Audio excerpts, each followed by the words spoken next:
Alright guys, so I posted like a fun video of me just taking the axles and everything off in a matter of like, I don't know, I time-lapsed it. I think it was like 4 minutes or something like that, maybe less, whatever. What I was doing was getting through so I could get the differential out, or get the carrier out, get the pinion out, because I had some pretty horrid axle lash and vibration coming from it. So anyway, you get these guys out. It's 3 bolts right here. There's other hub videos. Literally, you could watch almost any other hub video to give you an idea of some of the pains and the trial and error type stuff that comes with it. But for the most part, it's 3 bolts. I found it easiest on the Jeep actually than like full-size trucks and things like that. You're gonna mark off on your housing to your drive shaft where it was lined up. Take these bolts out that hold the U-joints into the yoke itself. That's what the yoke looks like. So those are little dudes. If I remember correctly, they're like 8 millimeters. Then you have your pinion that's gonna end up sticking out. This is your pinion. Okay. Mine still had like the stock bolt on it, even though I've done a no-no and I've put a new yoke on it and taken this bolt on and off a couple times, or this nut, and reused it, which you're not supposed to do. So this was 1 1/8 for me. I took it off with an impact to pry the seal and everything out. I just took, and the bearing will come with it, I just took a little pry bar, this guy right here, and just kind of went in like this, made sure I wasn't grabbing anything else that I wasn't supposed to, and I just pried out, and it actually comes out pretty easily. Let's see, I have to tap these races out from each side, so you can see one in there is a bearing race on the other side. This guy that needs to come out as well, right here. Seals out these, I don't know, dust seals, whatever the hell you want to call them. Keeps the shit from following your axle all the way back and then coming in to your differential housing itself. Mine are shot to shit, and I've just been tapping all the way around it, just kind of in like a circular motion like that, just going all the way around it, and you can see it's walking itself out nice and evenly.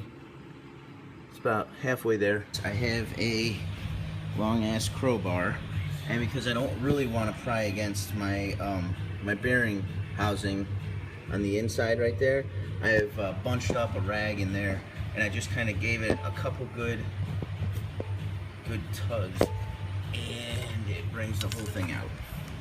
Skamlammo. So there you go. What I did was I taped off the ends of the hubs themselves, or like the knuckle. You can see that one's blasted with shit. But then I pumped up the air compressor as high as I could get it, or as high as I'm supposed to take it. And I took a long like rod drill bit and real fine piece of steel that I have, and I just ran it in and out of there as much as I could. Kind of broke down all the loose crap that was around here and around on this side too. Then I just blasted it with a bunch of air, and it just kind of cleaned everything out. It's pretty cool, because I've noticed in the past, like when I've been in a hurry to change out an axle, I'll put it through and it'll come through with a bunch of shit on the end of it, which really sucks, because then at that point you've got your carrier and everything in there with your ring, and there's not much you can do. You can't really get to it. It already has pushed it through the spider gears and shit. So I don't know if you need to do it. I did it this time because I have time. So just a little tip, I guess. What it's supposed to look like, and it's still fucking dirty in there, you dickhole. So yeah, you can see kind of the shit that this thing's been through. So it deserves some TLC. So I'm gonna clean that out a little bit more, and yeah, that's how you get that out. I am wasting a whole fucking day on this, but whatever. Alright, this is what I did. Yeah, this is some fucking shit I did. Alright, so you take this, which is a 1 5/16 socket that I just happen to have, and it fits perfectly into the dust cover. I fit this in there, I held it with one hand, and then with my homemade brass hammer that has been handed down through the generations, I got in there and I just did this, blam, blam, blam, couple of those, right? These have been in the freezer for like a day. and then you know, like the gasket, the RTV shit, and then you just push that sucker in there, and you'll feel it bottom out when it, you know, when it gets to this lip, and that's when you know your shit's good to go. Okay guys, here's where we're at. Basically I put everything back together. I kind of forgot to record for a couple of days, but what I did that you haven't seen is I put the main race for the pinion in back there, and I put the prime or the secondary race in back here behind that shim. So how I did that was I put both races in the freezer for a couple days. I took this little torch and I heated the inside seat where the race actually sits into, and then I did one at a time. I brought it out from the freezer and I kind of plopped it in there. It fit in pretty well, but it needed a little help. Of course, none of these that I bought fit, but I just turned it around and I used this side. These are aluminum pucks. Alright, so from there, some things that I've noticed is that there's numbers on these. There's an F right there, it's facing up. There's an F right here that's facing up. There's an F here that's facing to the passenger side of the Jeep. There's one that's facing to the passenger side of the Jeep. So that's one good way in case you mix up your shit to know how it fucking goes back together. As you can see, I used some of the orange, or I think it's RTV sealant, and I put it on. I put the yoke seal on with a piece of exhaust pipe, and it fits right into this groove in here. That way you're not pounding on the edges of it, which is the way I used to do it, and pretty much fucked them up for the most part.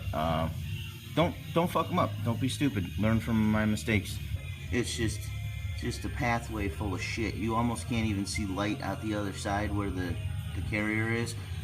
This was after me showing you guys that I cleaned it before. So what I did was I took a tire spoon, and I just took the curved end, both ends, and just dragged it in and out of there a couple times, and then I took the shop vac and just snaked it all the way in there.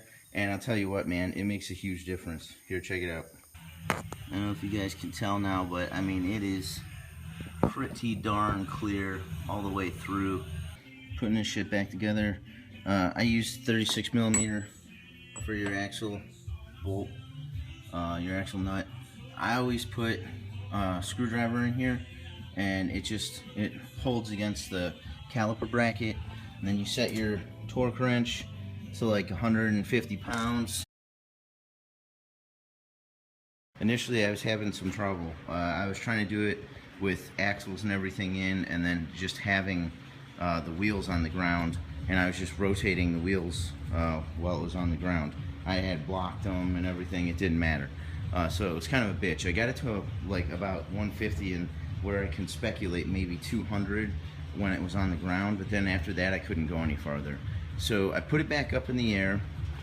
If you don't have a lift, put it on jack stands, and I put screwdrivers into the gaps between the rotor on both sides, and then I just have been with a very long cheater bar and a ratchet, heavy duty Craftsman 1/2-inch drive, and what I'm attempting to do is get the play out of there, which that's where I'm at right now. It's pretty much got no play, no left, right, up and down, nothing. It's seated in quite a bit. I don't know if you can see it, but it is seated in there pretty well. The right amount of threads are showing now too, compared to when I took it off. So that's kind of how I'm doing it. That's where I'm at, guys. I don't know if you see this and you're like, Jesus, you fucking moron, you totally did it wrong. Don't do it like that. This is why you're stupid. Let me tell you how stupid you are. Feel free to do it. I love learning shit, so fucking post up.